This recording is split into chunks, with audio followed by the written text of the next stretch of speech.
सर्वांना नमस्कार. सार्वजनिक वाचनालय नाशिक यांच्या माध्यमातून ग्रंथालय सप्ताह हा आयोजित केला जातो आणि त्या निमित्ताने त्यांनी ज्या व्याख्यानमालेचं आयोजन केलेलं आहे त्या प्रसंगी आज एक महत्त्वपूर्ण विषय जो तुमच्या आणि आपल्या सगळ्यांच्या जिव्हाळ्याचा विषय आहे तो विषय मांडण्याची मला संधी दिली. आजच्या ह्या व्याख्यानमालेनिमित्त ज्यांचा माझा आत्ता प्रत्यक्ष परिचय झाला पण आम्ही टेलिफोनिकली गेल्या काही दिवसांपासून संपर्कात आहोत असे प्राध्यापक दिलीप फडके सर, ज्यांनी माझा परिचय करून दिला डॉक्टर सुनील काटेजी, त्याचप्रमाणे श्री देवदत्त जोशी, आज ज्यांना आपण एक पुरस्कार दिला की ज्यांनी आदिवासी कल्याणासाठी अत्यंत महत्त्वपूर्ण भूमिका पार पाडली असे श्री अरुण भीमा काठे, आणि सार्वजनिक वाचनालय नाशिक यांच्या कार्यकारी मंडळाचे सदस्य नाशिककर, आज माझे अनेक प्राचार्य कलीग शिक्षकवृंद या ठिकाणी आलेले आहेत. मला अतिशय आनंद होतो आहे की एक एवढी मोठी ऐतिहासिक परंपरा लाभलेली आहे या वाचनालयाला. 185 वर्षांचा इतिहास आणि ज्या महापुरुषांचे पाय ह्या ग्रंथालयाला लागलेले आहेत त्या ऐकल्यानंतर त्या शृंखलेचा भाग बनणं हे देखील आपल्यासाठी अतिशय अभिमानाची बाब आहे. ज्या वेळेला मला फडके सरांकडनं निरोप आला तेव्हा मी त्यांना म्हटलं की माझ्या मनातनं फार इच्छा आहे, देव काही ना काही करून मार्ग काढून देईल. त्यामुळे 2 वेळा हे कॅन्सल झालं पण तिसऱ्या वेळेला आज हा योग आपल्याकडे जुळून आला. मित्रांनो, आज मी एकूणच तुमच्यापुढे जी कल्पना मांडणार आहे ही जरी आधुनिक भारत हे टायटल असलं तरी ते विकसित भारत या दृष्टिकोनातून मांडण्याचा मी प्रयत्न करणार आहे. एक मुद्दा अतिशय चांगल्या पद्धतीने फडके सरांनी आता सांगितलं की आता तुमच्या जीवनाचा कोणताही असा एकही पैलू नाही आहे की ज्यावरती आंतरराष्ट्रीय राजकारणाचा आणि परराष्ट्राचा प्रभाव पडणार नाही. मला असं वाटतं की जेवढी अमेरिकेमध्ये ट्रम्प राष्ट्राध्यक्ष बनल्याची चर्चा अमेरिकेत झाली नसेल तेवढी प्रचंड चर्चा भारतामध्ये झाली. यामध्ये त्या डोनाल्ड ट्रम्पने अध्यक्षपद घेतल्यानंतर एक घोषणा केली. अमेरिकेमध्ये 14वी घटनादुरुस्ती एक 100 वर्षांपूर्वी झाली होती. त्यानुसार अमेरिकेच्या भूमीवरती ज्या बालकाचा जन्म होईल, मग तो बालक कोणत्याही निर्वासिताचा का असेना, त्याला अमेरिकेचं नागरिकत्व आपोआपच मिळेल. आणि गेली 100 वर्ष झाली परंपरा चालू आहे. त्यामुळे तुम्हाला अनेकदा असं वाचण्यात असेल किंवा ऐकण्यात आलं असेल की आपल्याकडचे अनेक बॉलिवूड स्टार्स हे तिथं जाऊन आपल्या बेबीची डिलिव्हरी करतात. याही पुढे जाऊन तुम्हाला मी सांगतो की चीनमध्ये अशा काही एजन्सीज तयार झालेल्या आहेत की त्या जाहिरात देतात की आम्ही पॅकेज घेतो, तुम्हाला तिकडं घेऊन जातो, 3-4 महिने तुम्ही तिकडं काढा, तिथं बाळाला जन्म द्या, म्हणजे त्याला अमेरिकेचे नागरिकत्व मिळेल आणि चीनचं पण नागरिकत्व मिळेल. आणि स्पर्धा झाली. $25,000 सारखे किमती त्याच्या लावल्या गेल्या. आपल्याकडे पण तो प्रवाह झाला. अमेरिकेत जाण्यासाठी 3-4 प्रकारचे, जवळपास 4 ते 5 प्रकारचे व्हिसा दिले जातात. त्यातला बेसिक स्टुडंट व्हिसा आहे. दुसरा जो H1B व्हिसा जो अतिशय प्रसिद्ध आहे, आपल्याकडचे अनेक विद्यार्थी तुमच्या नाशिकमधनं सुद्धा अनेक जण गेले असतील त्याच्यावरती. तिसरा एक बिझनेस व्हिसा दिला जातो आणि त्यानंतर तो सगळ्यात मुख्य म्हणजे त्यांना ग्रीन कार्ड, अमेरिकेचं नागरिकत्व मिळतं. आता ह्या ट्रम्प महोदयांनी असं सांगितलं की हा जो बेबी जन्माला येणार आहे तो यापुढे अमेरिकेचा नागरिक नसेल. आता मुद्दा असा आहे की हा जर तुम्ही पोस्ट फॅक्टो म्हणजे मागच्या काळापासून जर नियम लावला तर लाखो भारतीयांचं नागरिकत्व क्षणात चाललं जाईल. आणि हाच प्रकार इतर देशांच्या बाबतीमध्ये देखील घडणार आहे. पण हे खरंच प्रत्यक्षात येणार आहे का? तर नाही येणार. त्याला खूप मोठं लिगल बॅटल आहे, अमेरिकन काँग्रेस आहे, त्यातनं हा सगळा प्रकार जावा लागणार आहे. पण चर्चा प्रचंड भारतामध्ये झाली. याचं कारण असं आहे की आजच्या घडीला 17 लाख भारतीयांना अमेरिकेचं ग्रीन कार्ड मिळालेले नागरिक झालेत. 22 लाख तिथं असे बेकायदेशीर अमेरिकेमध्ये लोक आहेत की जे मेक्सिकोच्या माध्यमातून, कॅनडाच्या माध्यमातून अमेरिकेत घुसले आहेत. आणि जे तिथं इल्लिगली बेकायदेशीरपणे राहत आहेत त्यांची संख्या 22 लाख आहे, त्यापैकी 8 लाख भारतीय आहेत. आणि त्यामुळे हा व्यक्ती काय निर्णय घेणार याच्याकडे लक्ष लागलंय. बरे, अमेरिकेतले भारतीय काही साधे नाही आहेत. तुमच्या माहितीसाठी सांगतो, आपला भारतीयांचा पर कॅपिटा इन्कम दरडोई उत्पन्न हे साधारणतः $2800 आहे. किती? $2800. पण जे भारतीय अमेरिकेत स्थायिक झालेत आणि ज्यांना ग्रीन कार्ड मिळालंय त्यांचा पर कॅपिटा इन्कम $83,000 आहे. इतका प्रचंड पैसा आहे, भयानक मोठं तंत्रज्ञान आहे. ह्या रिपब्लिकन पक्ष आणि डेमोक्रॅटिक पक्षांना निवडणूक काळात $1 मिलियन फंड हे भारतीय देतात. आणि म्हणून बायडनच्या मंत्रिमंडळात अर्धे भारतीयच होते आणि ट्रम्पच्या मंत्रिमंडळात ते अर्धे भारतीयच आहेत. ठिकठिकाणी भारतीय आहेत. ह्या संपूर्ण आंतरराष्ट्रीय समुदायात 193 देश आहेत, त्यापैकी 123 देशांमध्ये 3.5 कोटी भारतीय राहतात. आणि प्रतिवर्षी हे भारतीय तुमच्या देशाला $100 अब्ज एवढा प्रचंड मोठा फॉरेन रेमिटन्स पाठवतात. हा काय पैसा आहे ते कमवतात. पण भारतीयांची सवय बचत करण्याची. आपल्याकडचा सगळ्यात मोठा अर्थव्यवस्थेचा कणा मध्यम वर्गाकडनं झालेली सेव्हिंग, बचत, आणि ते आपल्या अर्थव्यवस्थेला नेहमी तारून नेत असते. तर हा जो पैसा आहे ज्याला फॉरेन रेमिटन्स म्हणतो, हा पैसा भारतामध्ये येतो, रिझर्व्ह बँकमध्ये बॉन्डच्या स्वरूपाने सेव्ह केला जातो. आणि हाच पैसा तुमच्या अर्थव्यवस्थेला बळकटी पण देतो आणि स्थैर्य पण देतो. त्यामुळे आपण अलीकडच्या काळामध्ये प्रवासी भारतीय दिन हा साजरा करायला सुरुवात केली 9 जानेवारीला, ज्या दिवशी महात्मा गांधी, राष्ट्रपिता महात्मा गांधी हे दक्षिण आफ्रिकेवरनं भारतात आले होते. तो दिवस आहे 9 जानेवारी. त्याच्या प्रित्यर्थ आपण गौरव करतो आपल्या ह्या NRIचा. ही अमेरिकेची घडामोड झाली. त्या इस्लामिक देशांमध्ये एक साधी ठिणगी पडली. कुठे एखाद दुसरा रॅकेट एखाद्या हिजबुल्ला सारख्या संघटनेने फायर केलं, तात्काळ त्याची चर्चा भारतामध्ये होती आणि झालीच पाहिजे ना. कारण या आखातमध्ये, ज्याला आपण आखात म्हणतो, या साधारणतः 3.5 कोटी लोकांपैकी जे भारताच्या बाहेर राहतात, जे भारतीय आहेत, साधारणतः 80 लाख लोक आखातामध्ये राहतात. आणि हे सगळे सेमी स्किल्ड लेबरर्स आहेत. कोणी प्लंबर आहे, कोणी इलेक्ट्रिशियन आहे, कोणी रोड कन्स्ट्रक्शनमध्ये गेला आहे, कोणी टीचर आहे, डॉक्टर्स आहेत, नर्सेस आहेत. आणि हे सुद्धा प्रतिवर्षी $56 अब्ज भारताला पैसा परत पाठवतात. दुसरा मुद्दा असा आहे की आपण आपल्या गरजेच्या साधारणतः 80% तेल या देशांकडनं आयात करतो. आता मी तुम्हाला सांगतो की या जो तेल आहे त्याची किंमत बॅरलमध्ये मोजली जाते. आजच्या घडीला प्रति बॅरल $83 हा रेट आहे आंतरराष्ट्रीय बाजारपेठेमध्ये. ज्या वेळेला हा रेट $1 वाढतो, फक्त $1, तेव्हा भारतीय अर्थव्यवस्थेवरती 5 अब्जचा बोजा पडतो. आणि जेव्हा 2 वर्षांपूर्वी रशिया युक्रेन युद्ध सुरू झालं तेव्हा $83 वरनं या तेलाची किंमत $114 वरती गेली. इमॅजिन करा, भारतामध्ये पेट्रोल आणि डिझेल किमान 350-400 रुपये व्हायला पाहिजे होतं. जे श्रीलंकेमध्ये झालं, जे पाकिस्तानमध्ये झालं, पण तुमच्याकडे झालं नाही. आणि याचं श्रेय जातं एस जयशंकर यांच्या स्मार्ट डिप्लोमसीला. आपण त्वरित निर्णय घेतला रशियाकडनं तेल आयात करण्याचा. रशिया हा आपल्या 12व्या क्रमांकाचा तेल सप्लायर होता. 12व्या क्रमांकाचा, जो 6 महिन्यामध्ये नंबर 1चा तेल सप्लायर झाला. आपण रशियाकडनं गेल्या 2 वर्षांमध्ये $65 अब्ज तेल खरेदी केलं. आणि एवढंच नाही आहे, म्हणजे यामुळे तुम्ही लक्षात घ्या, ज्या श्रीलंकेची अर्थव्यवस्था देशोधडीला लागली, पाकिस्तानची लागली, बांगलादेशमध्ये सिमिलर क्रायसिस झाला, तो भारतात नाही झाला. भारतामध्ये 10-15 रुपयांनी प्लस मायनस तेलाच्या किमती गेल्या, पण जे एक्सप्लोजन इतर देशांमध्ये झालं ते तुमच्याकडे का नाही झालं?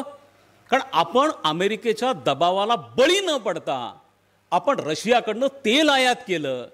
अहो एवढंच नाही तर हा देश संपूर्ण आशिया खंडामधला 2ऱ्या क्रमांकाचा तेल आयातदार आहे.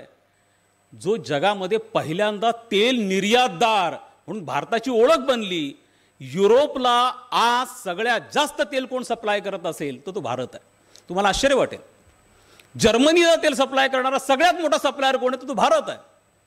याचं कारण असं आहे की आपण रशियाकडनं तेल घेतो, त्याला कच्चं तेल म्हणतात, क्रूड ऑइल म्हणतात. त्याच्यावर आपण प्रक्रिया करतो आणि ह्या प्रक्रिया केलेलं ऑइल आपण युरोपला विकतो, कारण युरोप रशियाकडनं घेऊ शकत नाही, कारण त्यांनी त्यांच्यावरती आर्थिक निर्बंध टाकलेले.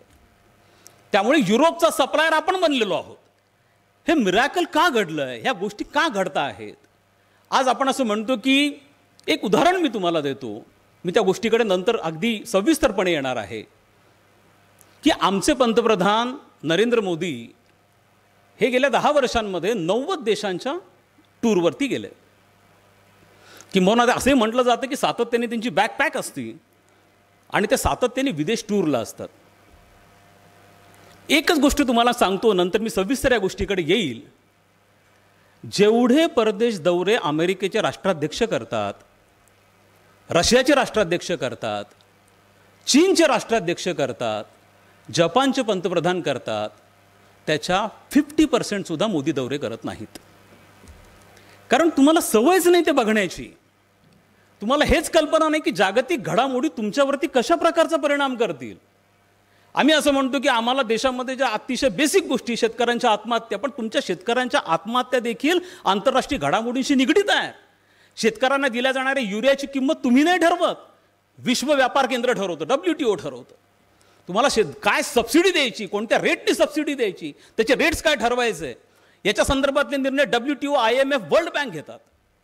तुमचं इतकं जास्त इंटरकनेक्टिव्हिटी झाली आहे, इतकं जास्त इंटरडिपेंडन्स झालेलं आहे की ह्या कोरोना काळामध्ये आपण सगळे मल्टीव्हिटॅमिन्स घ्यायचो, व्हिटॅमिन C घ्यायचो, व्हिटॅमिन E घ्यायचो.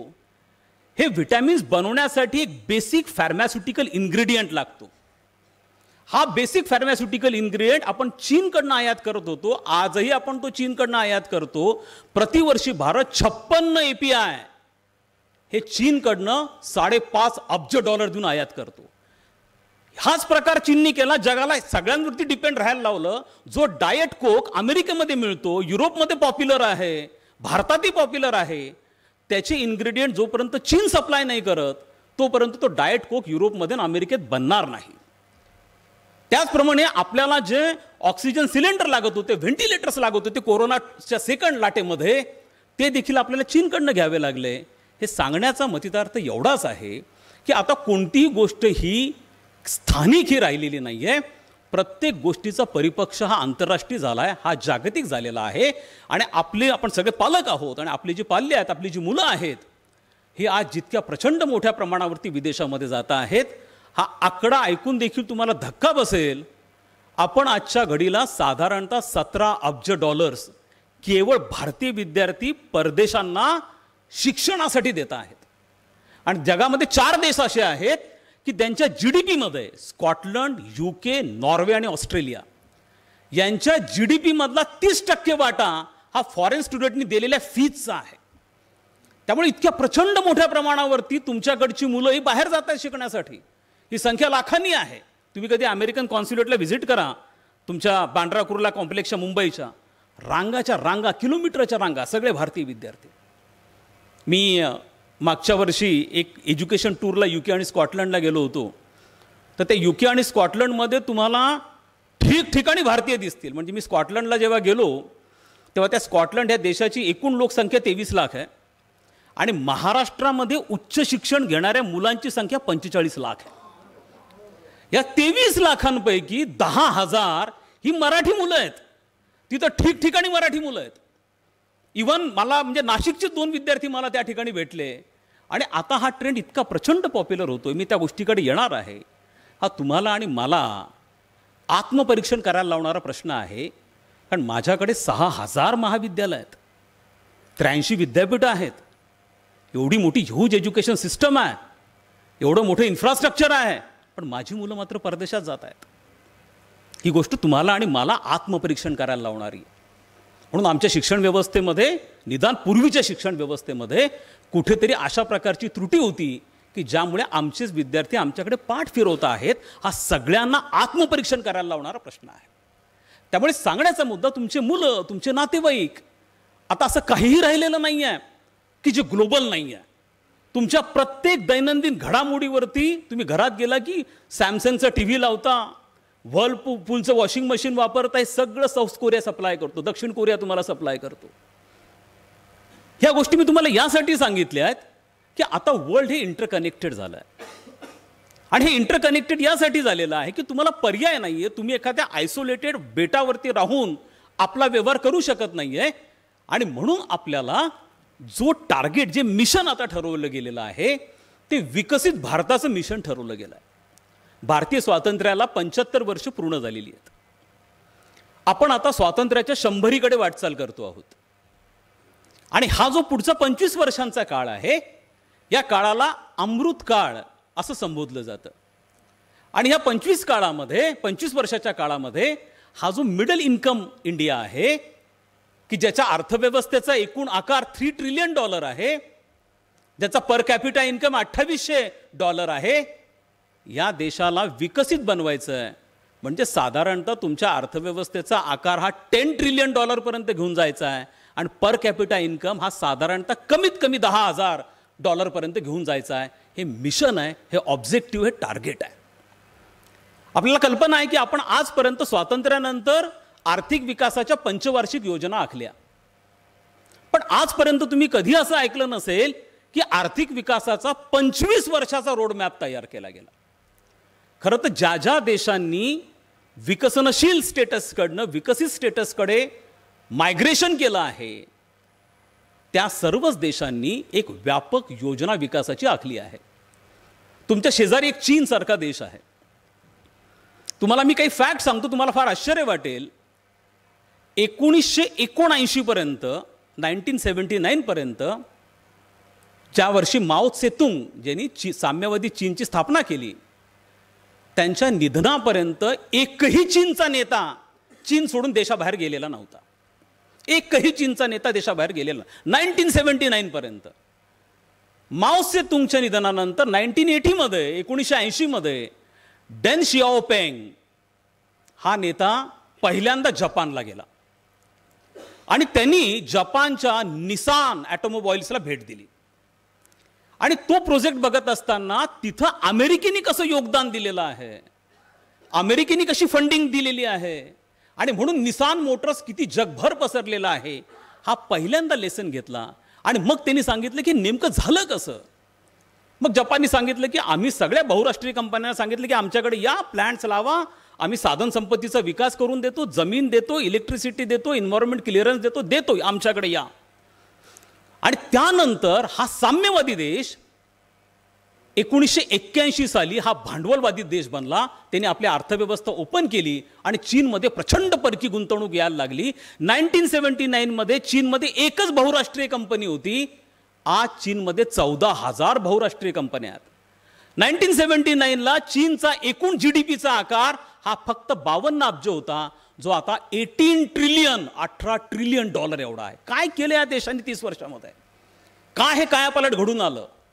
काय हे मिरॅकल घडून आलं? आज सगळीकडे चीनचा दबदबा काय नाहीये. तुमच्या गणेशाच्या मूर्तीपासनं, तुमच्या राखीपर्यंत, दिवाळीच्या फटाक्यांपर्यंत, तुमच्या संक्रांतीच्या पतंगांपर्यंत, तो मांजा, सगळ्या गोष्टी चीन बनवत आहे.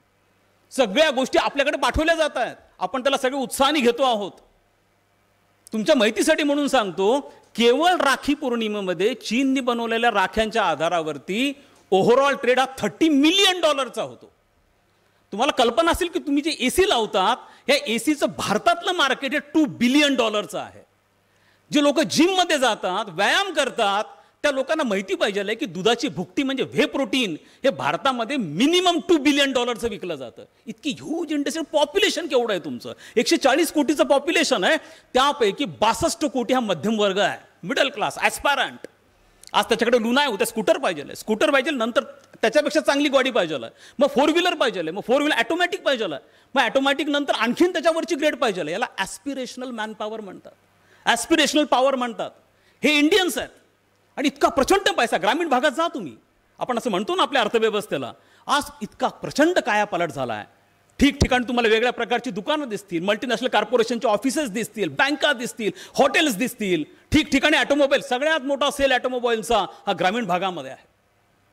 हे जे मिरॅकल तुम्हाला आता दिसतं आहे, हे प्रामुख्याने आम्ही इन्स्पायर झालेलो आहोत ह्या मॉडेलला. म्हणून आपण पहिल्यांदा, म्हणजे चीनने जे केलं त्यामध्ये त्यांनी केवळ फॉरेन डायरेक्ट इन्व्हेस्टमेंट अट्रॅक्ट नाही केली, तर त्यांनी 3 स्टेप्स प्रामुख्याने केल्या.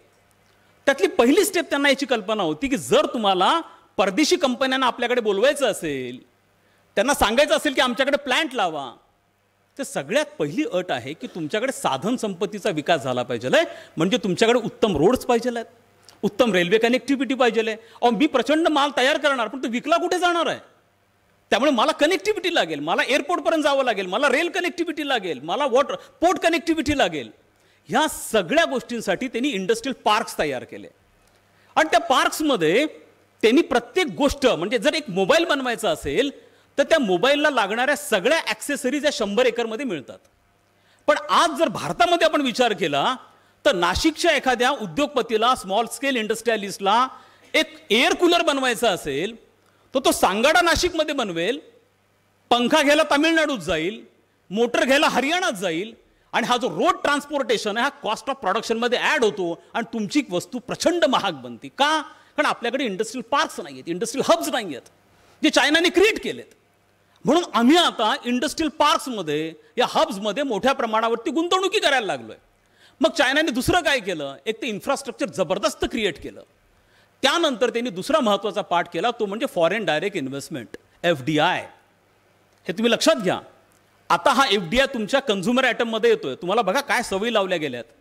आपल्याला दर आठवड्याला ब्रश बदलावा लागतो, दर आठवड्याला आपण पेस्ट बदलतो, आपण आपली साबणं बदलतो. पूर्वीच्या काळी आमचं जेव्हा अपब्रिंगिंग झालं त्यावेळेला आपल्या काळात एकच तो लाईफ बॉय सारखा साबण असायचा. आय होप किती जणांना कल्पना आहे मला माहिती नाही.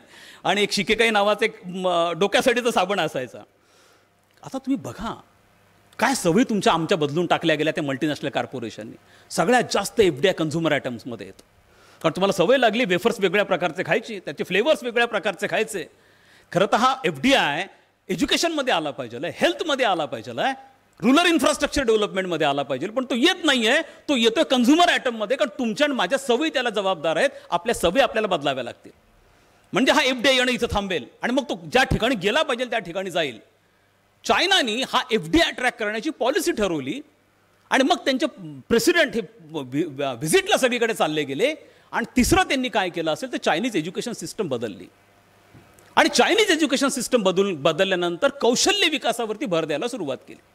त्यामुळे 3 गोष्टी चीनने केल्या आणि 30 वर्षांमध्ये हा कायापालट त्यांनी घडवून आणला. लक्षात घ्या, एक अर्थशास्त्राचा साधा नियम आहे. तो नियम असा आहे की जोही देश आर्थिक उदारीकरणाचा, खाजगीकरणाचा आणि भांडवलीकरणाचा कार्यक्रम सुरू करतो त्या कार्यक्रमाला मॅच्युअर्ड व्हायला किमान 30 वर्ष लागतात. चीनने हा 1981 साली सुरू केला, जो 2011 मध्ये मॅच्युअर्ड झाला. म्हणून आपण सगळेजण चीनची चर्चा करतो आहोत. त्याच्या एक्झॅक्टली 10 वर्षानंतर आपण सुरू केला.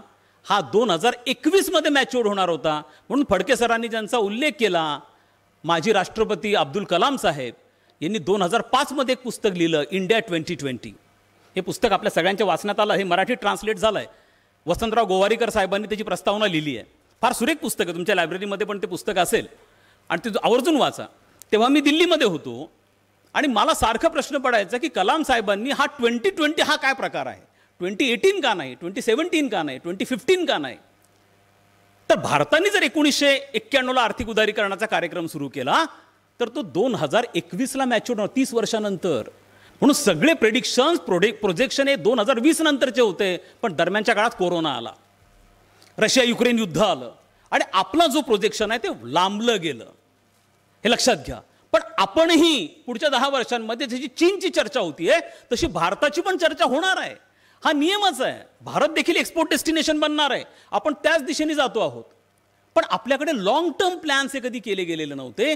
पहिल्यांदा विकसित भारताचा 25 वर्षाचा एक लॉंग टर्म प्लॅन आखला गेलेला आहे. अमेरिकेमध्ये दर 20 वर्षांनी नॅशनल सिक्युरिटी पॉलिसी तयार केली जाते की आमचे फ्युचरमधले प्रोजेक्ट्स काय आहेत, फ्युचरमधले आव्हानं काय आहेत, समस्या काय आहेत, त्याला टॅकल कशा करायच्या.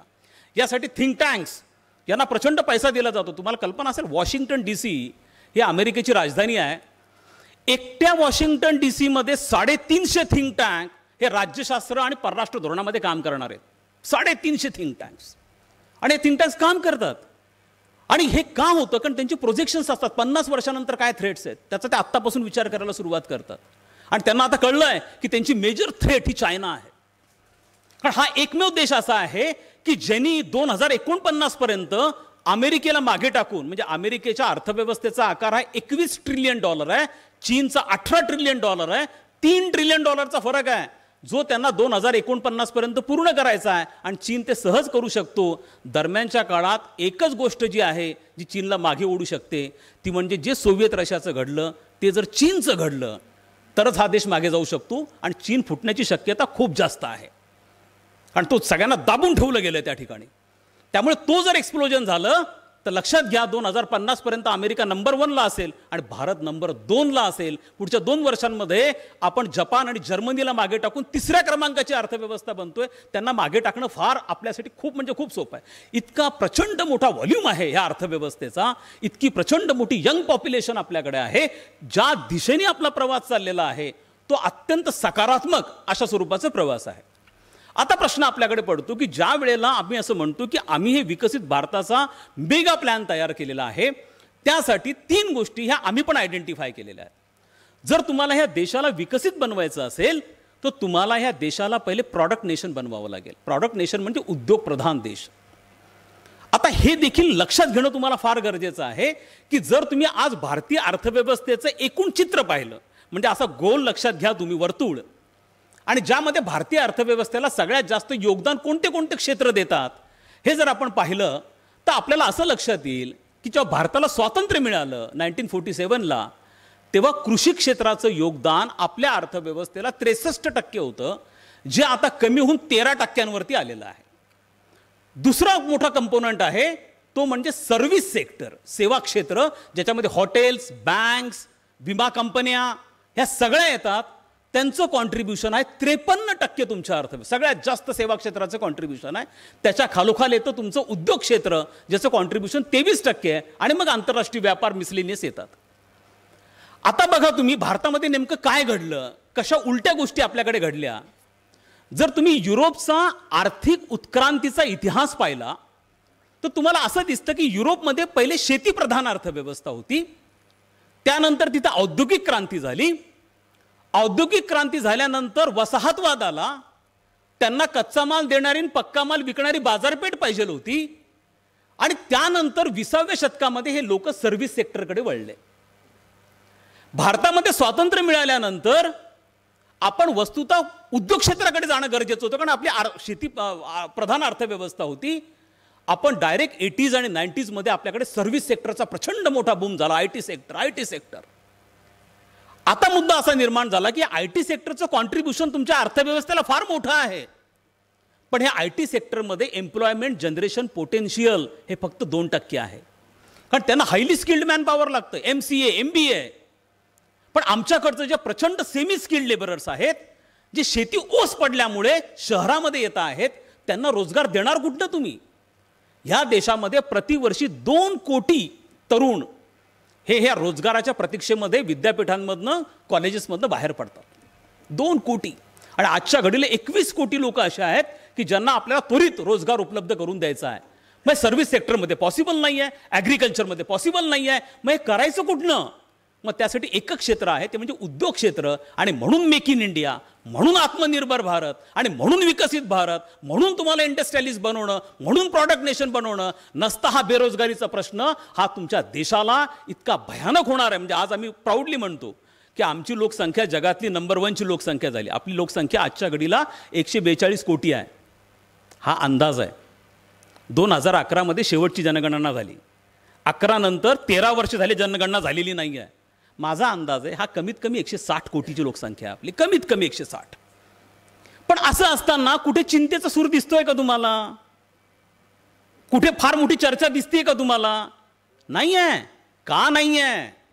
कारण ह्या 140 कोटींपैकी 65 कोटी हे 25 ते 35 वर्ग एज ग्रुपमधले तरुण आहेत. हा जगातला सगळ्यात तरुण देश आहे. भारताचा ॲव्हरेज एज 39 आहे, चीनचं ॲव्हरेज एज 43 आहे, अमेरिकेचा ॲव्हरेज एज 53 आहे, आणि युरोपियन देश सगळे 60कडे म्हणजे म्हातारपणाला लागलेले देश आहेत. यांच्याकडे पॉप्युलेशन इतकं स्ट्रिक्ट कंट्रोल केला ती चीनमध्ये बाळ होणं बंद झाले. आता त्यांनी 1 चाइल्ड पॉलिसी काढून टाकली. आता एनकरेज करू लागले की बाळ होऊ द्या, त्यासाठी इन्सेंटिव्ह देऊ लागलेत. कारण हे सगळे देश म्हातारे बनत चालले आणि हा देश तरुण बनत चाललाय. आणि त्यामुळे ही यंग मॅन पॉवर हे तुम्ही जगात कुठेही जा हो, चौथ्या क्रमांकाचा भारतीय तुम्हाला दिसणार.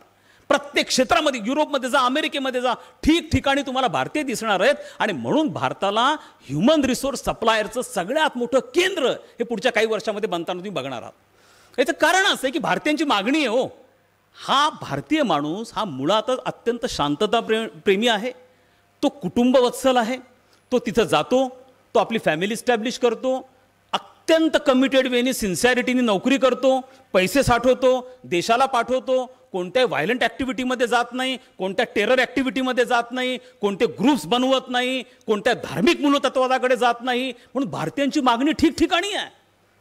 ह्या देशाला रिसिव्ह करायला सगळेच तयार आहेत. ते इतर देशांसारखं नाही आहे की ते येतील, गट बनवतील, तिथंच लोन टेररिस्ट बनतील, ब्लास्ट करतील, आयडिओलॉजीने प्रभावित होतील. हा प्रकार भारतीयांच्या बाबतीत नाही आहे. म्हणून भारतीयांची मागणी जगभरामध्ये आहे, जगभरामध्ये आहे. अहो, जर्मनीचे सगळे चान्सलर पासून सगळे लोक आले, फक्त महाराष्ट्राकडनं जर्मनीला 4 लाख तरुण पाहिजे. ही अवस्था ह्या देशांची झालेली आहे. यांना सर्व्हिस देणारे कोरोना काळामधले एक जण म्हणजे doctors Indians, nurses Indians, ward boys Indians, सगळी सेवा पुरवणारी इंडियन्सच होते.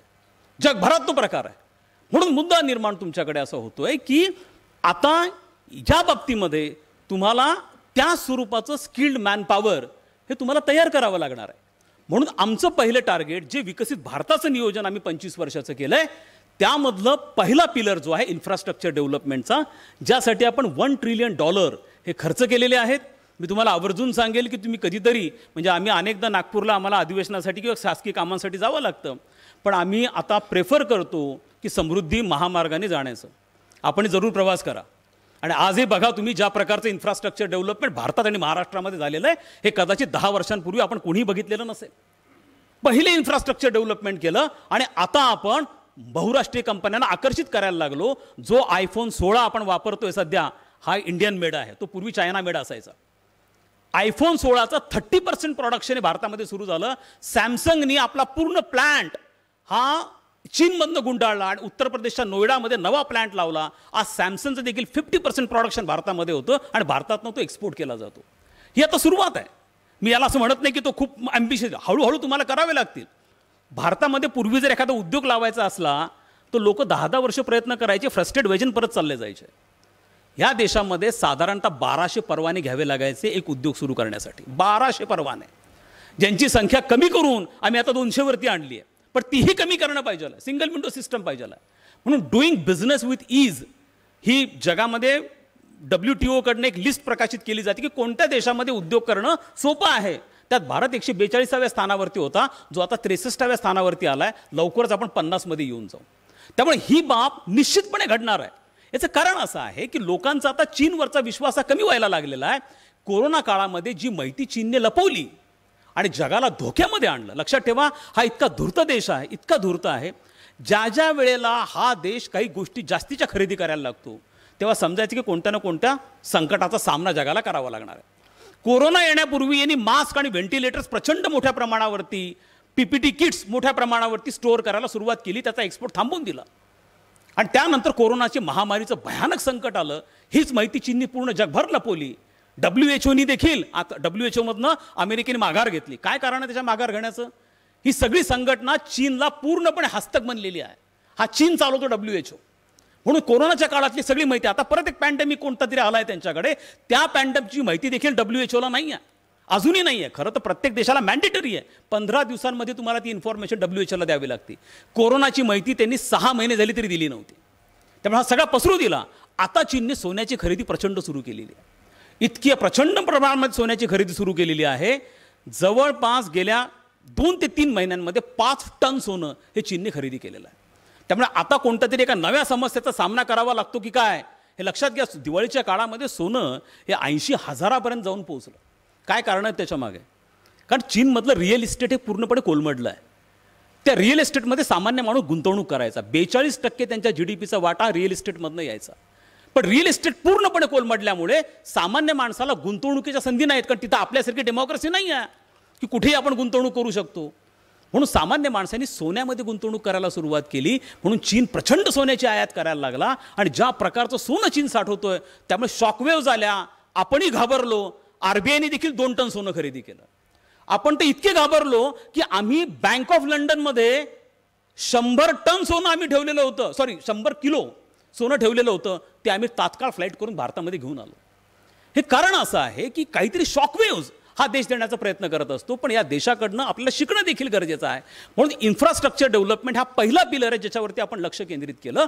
त्यानंतरचा दुसरा पिलर आहे फॉरेन डायरेक्ट इन्व्हेस्टमेंट. तुमच्याकडे पैसा नाही हो एवढे प्रचंड रोड बांधण्यासाठी, एवढे प्रचंड रेल कन्स्ट्रक्शनसाठी, पोर्ट कन्स्ट्रक्शनसाठी, एअरपोर्ट कन्स्ट्रक्शनसाठी.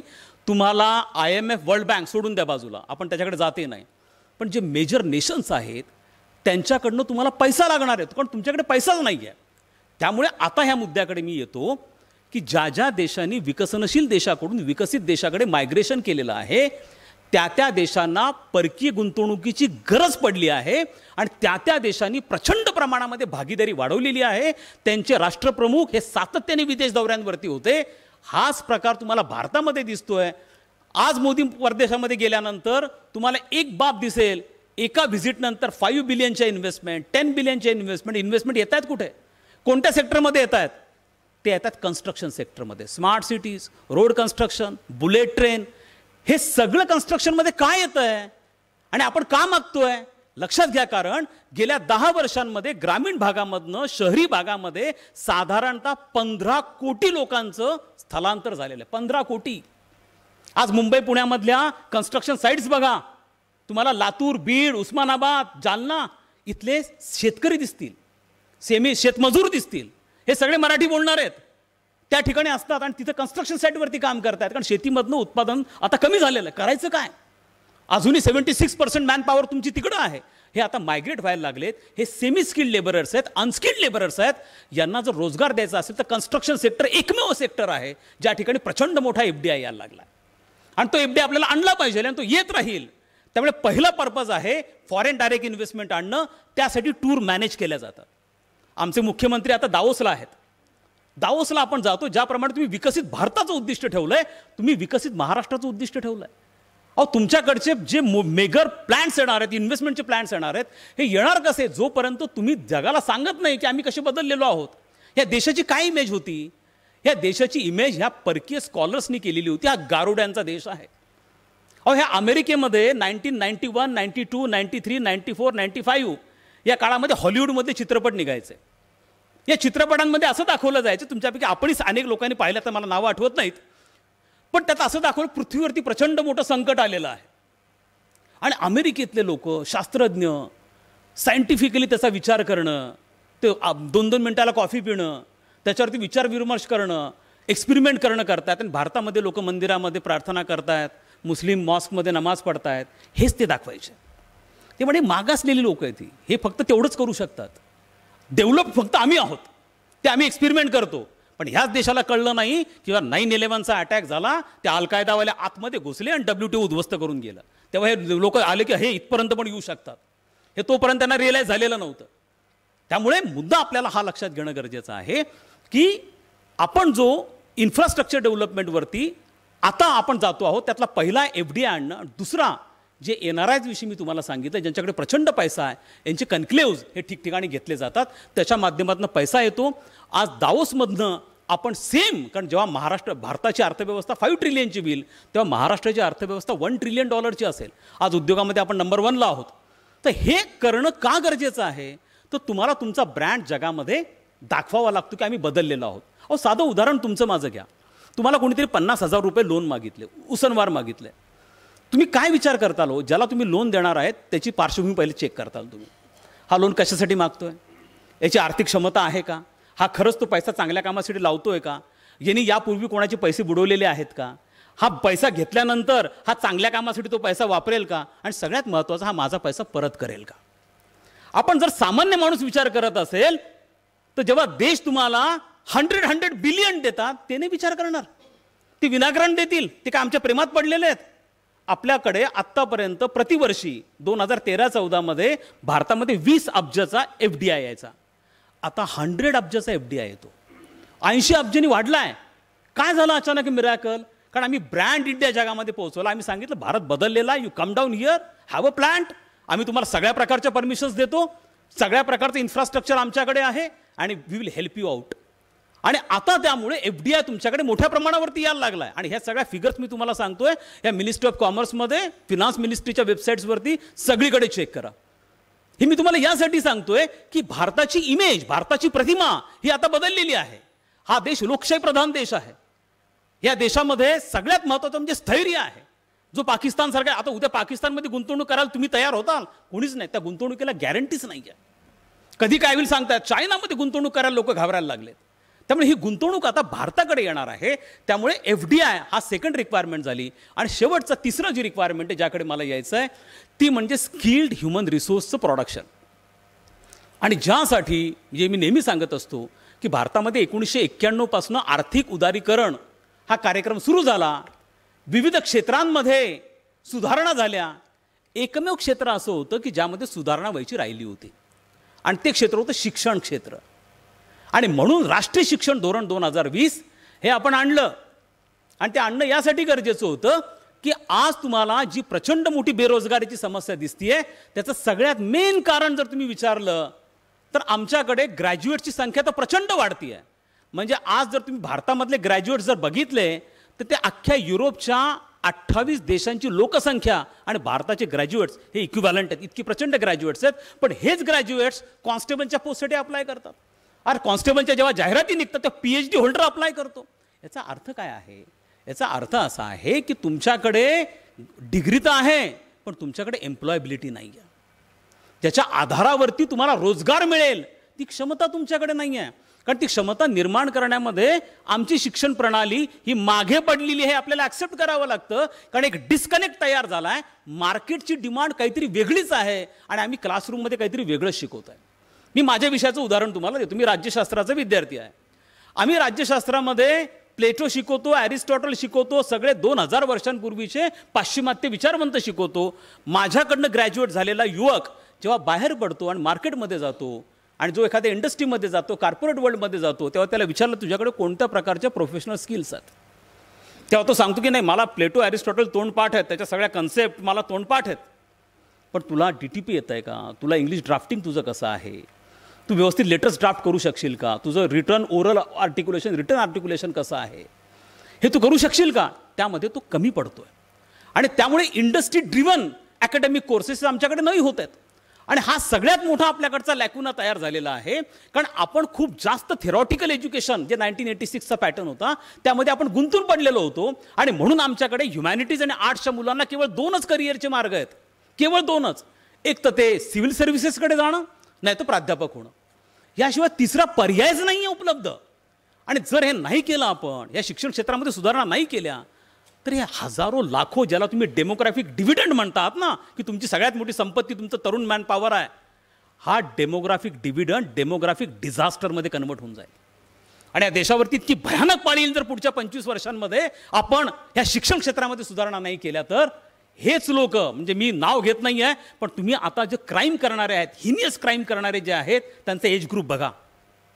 मी नाव तर घेत नाही, पण असे काही क्राईम्स आहेत जे गाजतायत.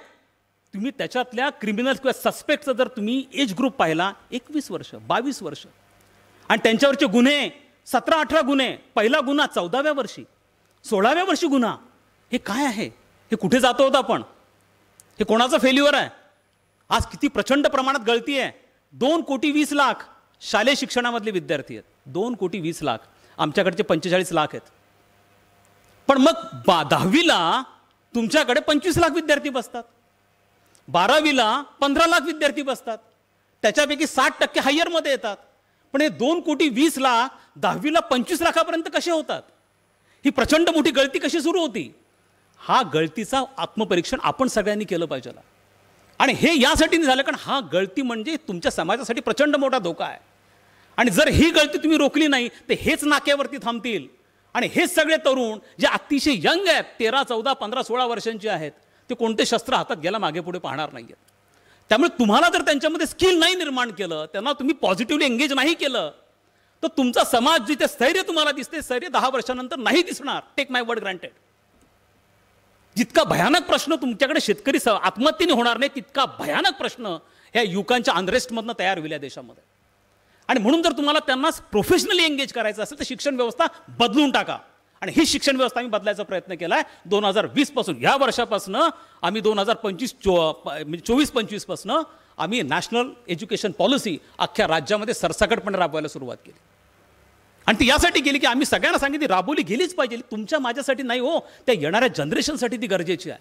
म्हणून आता BA मध्ये इंटर्नशिप करावी लागणार आहे, BA मध्ये ऑन जॉब ट्रेनिंग करावी लागणार आहे. प्रत्येक विद्यार्थ्याला प्रतिवर्षी 40 क्रेडिट BAच्या विद्यार्थ्याला पूर्ण करून 4 क्रेडिटचा कोर्स हा त्याला स्किलचा कंपल्सरीली करावा लागणार आहे. त्याचप्रमाणे त्याला कोणताही विषय घेण्याची मुभा आम्ही दिलेली आहे. ही गोष्ट आपल्या सगळ्यांना करणं यासाठी गरजेचं. आमच्याकडे अनेक प्राचार्य या ठिकाणी आलेत आणि त्यांना कल्पना आहे की सर हे सगळे इम्प्लिमेंट करताना त्यांचे रेग्युलर प्रश्न येतात की आमच्याकडे प्राध्यापक भरती झाली पाहिजे. सगळं आहे, मला माहिती आहे. त्या गोष्टीची आपल्याला सगळ्यांना गरज आहे. पण एक गोष्ट आपल्या सगळ्यांना लक्षात ठेवणं अत्यंत गरजेचं आहे की आपण या क्षेत्राकडे एक राष्ट्रीय कर्तव्य म्हणून पाहिलं पाहिजे. जर तुमच्या सीमेवरती गस्त घालणारे तुमचे सैनिक जर असा विचार करायला लागले की माझ्याकडे मॅनपॉवर कमी आहे, काही फुटांवरती मी जाऊ शकत नाही कारण तिथं सोल्जर नाही आहे, तर तुम्ही आणि मी सेफ नाही राहू शकणार. म्हणून मी नेहमी म्हणत असतो की जी भूमिका सीमेवरच्या भारतीय सैन्यांची आहे तीच भूमिका या देशामधल्या शिक्षकाची आहे. दुर्दैवाने आमच्या देशामध्ये शिक्षकाला अतिशय कमी महत्त्व दिलं जातं. खरं हा देश शिक्षकांचा देश आहे. भगवान गौतम बुद्ध हे शिक्षक होते. हे लोक अरण्यामधनं बाहेर आले, त्यांनी समाज जागृती केली. They all teachers. आपला शिक्षकांचा देश आहे. पण या ब्रिटिशांनी आमची संस्कृती बदलून टाकली आणि आम्हाला प्रचंड मोठे मोठे डेजिग्नेशन्स दिले. कलेक्टर, कमिशनर, दंडाधिकारी, उपदंडाधिकारी. घाबरतो आपण सगळेजण. मला सांगा कोणत्या तो काहीतरी त्याचं का उपदंडाधिकारी, तालुका दंडाधिकारी, कधी दंडा पाहिलाय का हातामध्ये तुम्ही? पाहिलाय? मला सांगा खरं. दंडा कोणी नाही पाहिलेला आहे. पण ही कन्सेप्ट कोणी आणली? ब्रिटिशांनी आणली. अहो ते नॉमेनक्लेचर आपण आजही घेऊन चाललोय. ब्रिटिशांनी का आणली? कारण ते मुठभर होते, त्यांना तुम्हाला धमकवायचं होतं आणि धमकावून तुम्हाला तुमच्या राज्य करायचं होतं. म्हणून डेजिग्नेशन मोठमोठी केली गेली तुम्हाला अट्रॅक्ट करण्यासाठी. अनफॉर्च्युनेटली हेच डेजिग्नेशन आजही आम्ही पुढे घेऊन जातोय. मी दिल्लीला जवाहरलाल नेहरू विद्यापीठामध्ये शिकत होतो. त्यावेळेला एक इंटरपोलची बैठक अटेंड करण्याची मला संधी मिळाली. त्या इंटरपोलच्या बैठकीमध्ये मोठमोठे पोलीस अधिकारी येतात. त्यामध्ये भारतामधनं IG, DIG, SP, joint CP, CP आणि त्यात एक व्यक्ती आला, I am constable from London. सगळ्यांना वाटलं लंडनमधनं कॉन्स्टेबल कसा काय एवढ्या मोठ्या मोठ्या अधिकाऱ्यांमध्ये? पण लंडनच्या पोलीस प्रमुखाचं डेजिग्नेशनच कॉन्स्टेबल आहे. हे लक्षात घ्या. हे यासाठी मी तुम्हाला सांगतोय की ब्रिटिशांनी तयार केलेले डेजिग्नेशन्स आहेत. आणि म्हणून आम्ही सांगितलं आमचा जो पंचप्रण आहे की आपल्याला केवळ इकॉनॉमिक डेव्हलपमेंट करून चालणार नाही, त्या मानसिक गुलामगिरीमधनं मुक्त व्हावं लागेल. ही मानसिक गुलामगिरी, इंग्रज गेले पण मानसिक गुलामगिरी सोडून गेले आमच्यावर. म्हणून आम्हाला आमच्या संस्कृतीचा अजिबात अभिमान नाही आहे. जे काही चांगलं घडतं ते पश्चिमी देशांमध्ये घडतं, तेच फक्त स्कॉलर्स. पण आमच्याकडे एवढी मोठी यादी आहे, त्यांना आम्ही नेहमी बाजूला टाकलं. आणि म्हणून आम्ही राष्ट्रीय शिक्षण 2020 मध्ये आमच्या इतिहासाचा गौरव व्हावा, आमच्या संस्कृतीचा गौरव व्हावा, यासाठी आम्ही IKS इंडियन नॉलेज सिस्टम हा आम्ही कंपल्सरी करून टाकला. आणि शिकलं पाहिजे. अहो रामायण आणि महाभारतामध्ये जेवढे धडे हे राजनयाचे मिळतात, परराष्ट्र धोरणाचे मिळतात, आपण काय हे युरोपियन देशांकडे बघायचं? अहो लोकमान्य टिळकांनी लिहिलेलं आहे की ज्या वेळेला आमच्याकडच्या महिला ह्या मेकअपची साधनं वापरत होत्या त्यावेळेला हे लोक, आदिम लोक, जनावरची शिकार करत हिंडत होते. इतकी भव्य दिव्य संस्कृती या देशाला होती. पण आपण कधीही त्याचा विचार नाही केला. आम्ही नेहमी गौरव पाश्चिमात्य संस्कृतीचा घ्या.